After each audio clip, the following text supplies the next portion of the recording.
Hello everyone. तो हम आज बात करने वाले हैं खेसारी लाल यादव जी और मेघा श्री का एक बहुत ही ज़बरदस्त वीडियो सॉन्ग के बारे में, जो कि बहुत ही बेहतरीन वीडियो सॉन्ग है और आ चुका है फुल वीडियो सॉन्ग में। ये रिलीज हो चुका है सुबह सुबह 7 तारीख को, आज 5:45 पे।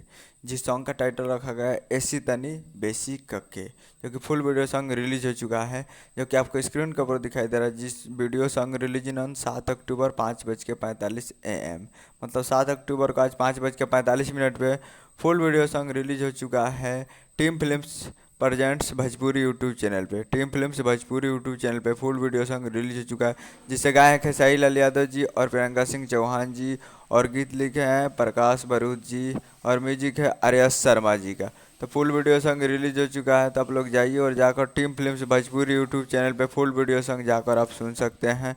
फुल वीडियो सॉन्ग रिलीज हो चुका है सुबह 5:45 पे। तो उम्मीद कर रहा है वीडियो अच्छा लगा तो चैनल को सब्सक्राइब करके बेल आइकन प्रेस कर देता है, कैसे कि लाल यादव जी के लेटेस्ट न्यूज लाते रहे। मिलता है अगले वीडियो में, तब तक जय हिंद जय भोजपुरी।